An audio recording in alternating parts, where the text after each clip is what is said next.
Welcome to my kiddie blog. তো আজকে কি হচ্ছে দেখো, এখানে পাস্তা তৈরি করছে। তো এখানে ওর মাংসটা ভাজা হয়ে গেছে, পাস্তা এখানে আমি এগুলো মানে কাটাকুটি করে দিয়েছি, সুন্দর করে কেটেছে গাড়ি। ঠিক আছে, একটু কাটাকুটি করে দিয়েছি। এখানে আমাদের পাস্তাটা সিদ্ধ করা হয়ে গেছে। তো কেয়ারফুল, এখানে কেয়ারফুল হচ্ছে এই ডায়লগটা। আর এখানে আদা আর রসুন কুচি দিয়ে দিয়েছে। কেয়ারফুল, এবার নাম বল, বলে নিয়ে রান্না হয়। তো লঙ্কা কুচি দিয়ে দিচ্ছে, পেঁয়াজ কুচি দিয়ে দিচ্ছে, দিয়ে এবার কি করে ভাজবে জানি না, উলিয়ে ভাজবে হয়তো, মাখিয়ে দেবে। আমি অত খারাপ রান্না করি না তাই আমি ভিডিওতে আছি। দেখো এই চলো আজকে আমরা খাবো, আজকে আমরা খাবো। আমাকে দেখা ভাই কথা, আমি বলছি আজকে আমরা খাবো। হ্যাঁ, আমি আর আমার বোন মিলে, কিন্তু তোমাকে কিছু বলবো না। তাও তোমরা কিছু হেল্প করো নি আমার জন্য।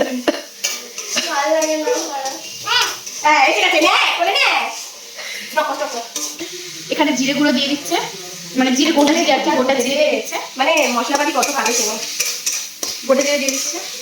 তো গাইস কালারটা দেখো, ভাই অন্ধকার দিয়ে ছবি তুলছিস তুই, এটাকে কে মারবে? দেখো কালারটা দেখো গাইস, কাঁচা লঙ্কাগুলো জ্যান্ত হয়েছে। এবার দিচ্ছে হলুদ গুঁড়ো, কাঁচা লঙ্কা মরে যাবে নাকি এরকম না, হলুদ গুঁড়ো দিচ্ছে, দেখো উপর থেকে করছে হলুদ গুঁড়ো দিচ্ছে। ওকে নাকি এখন আমি ব্লগ শেখাবো যাতে বড় করে বড় ব্লগার হতে পারে। তোমার মেয়ে সাথে এখানে এসে রেখে ঝালের গুঁড়োটা কিচ্ছু দেয়নি। তো গাই দেখো গাইস, এখানে ম্যাগির মশলা দিয়ে দিচ্ছে।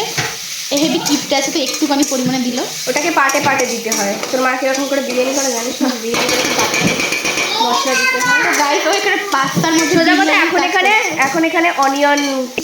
তো গাইস এখানে একজন পাস্তা চুরি করে খেয়ে নিচ্ছে, সেদ্ধ করা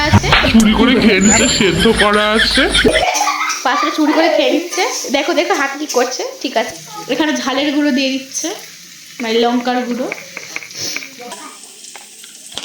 তুমি ছিলে না, এবার দেখো চিনি দিয়ে বানাবি। হ্যাঁ দেখো চিনি দিয়ে দিচ্ছে, দেখো আমি মিষ্টি করে ফেলেছে। স্পেশালি 0.5% চিনি একটু বেশি দিতে হবে বোনের জন্য। গাইস আমি আছি ভিডিওতে, হ্যাঁ দেখো আমি শুধু দেখা উঠে থেকে ভিডিওটা কর, লাইক থেকে প্লিজ করো গাইস। আরে আমাকে দেখানো বলতে হয়, আমাকে দেখানো বলতে হয়, আমাকে তোরে তার আমি রান্না করতে পারি আলাদাই। তোকে তো তুলবই না, আলাদাই ব্যাপার সেটা আছে। আরে দেখো নুন দিয়ে দিচ্ছে, দেখো নুন একদম নেই, তবু কিপটিপি করে ওইটুকুই দেবে। দেখো দেখো নুন দিচ্ছে, দেখো কতটুকু পরিমাণে। নুন ঢালা হয়নি ছোট করে, আমার বড় থেকে ঢালতে প্রবলেম হয়। তো গাইস দেখো এখানে একবার টক দই দিচ্ছে। দেখো আসলে কি বলতো, পয়সা খাইলে ধ্বংস করতে একটু ইচ্ছে হয় না, এটা সবার ইচ্ছে হয়, সেটা আমারও ইচ্ছে হয়, জীবনে হতে পারবে সেটা আমারও ইচ্ছে হয়। 25 বার বকে, 25 বার বকে, আমার ইচ্ছা। দেখো আদা সাদা করে ফেলেছে, দেখো কাছ থেকে একটু দেখাচ্ছি। দেখো গাইস আমার দই কাতলা খেতে জিদ্দি লাগে এরকম করে আমার। তো গাইস এখানে পাস্তার মধ্যে দই কাতলা করছে, এরকম মানুষ আছে। আমি বাঙালি বুঝলি, সব খাবারের মধ্যেই বাঙালি আমি কাজ করতে রাখতে ভালোবাসি। তো গাইস তো দেখি আর কোনো, দেখো গাইস এখানে ম্যাগি মশলা আবার একটু চিনি করে দিয়ে দিচ্ছে, আবার মিশিয়ে ফেলছে। আরে দিদা সব খামোশ নেই। দেখো এখানে মাংসটাকে দিয়ে দিচ্ছে, মাংসগুলো আগে ফ্রাই করে রেখেছিল, মাংসটা তো বয়েজ আসবে, আমি নিজের বয়েজ দিয়ে এডিট করব পরে। মাংসগুলোকে আগে ফ্রাই করে রেখে দিয়েছিল। তো গাইস দেখো একটু কালচিটে কালার চলে এসেছে। আচ্ছা দেখবে এখানে কালচিটে কালার চলে এসেছে, দেখো গাইস। তো গাইস এখানে দেখো আবার টমেটো সস দিচ্ছি, গোটাটা দিয়ে দিচ্ছি। ঠিক আছে, দিতে হবে না, আর দিতে হবে না, আমাকে দে, এটা আমাকে দে। দেখো গাইস কিচ্ছু রাখেনি, শুধু খোলাটা রেখেছে। এটাকে আমাকে ফুসে ফুসে খেতে হবে। গাইস কিভাবে খাচ্ছে দেখো, এখানে লাগলো, আমি ভিডিওতে আছি। দেখো গাইস ভিখারি আর এই জায়গায় একজন ছোচা, একজন ছোচা খাবার খাবে কেমন এখন ভিডিও করেছিলাম ঝাল ওরা দিচ্ছে। তো গাইস দেখো এখানে এবার পাস্তা ঢালার সময় পাস্তা ঢেলে দিচ্ছে। এখানে মোট কত গ্রাম দিল, 250 গ্রাম ধরে পাস্তা আছে।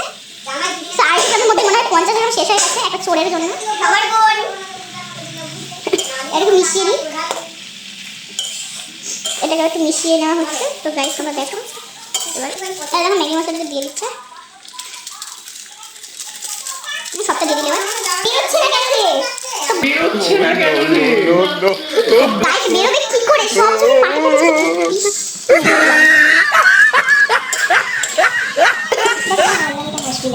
গাইস এত ছোটা মাংস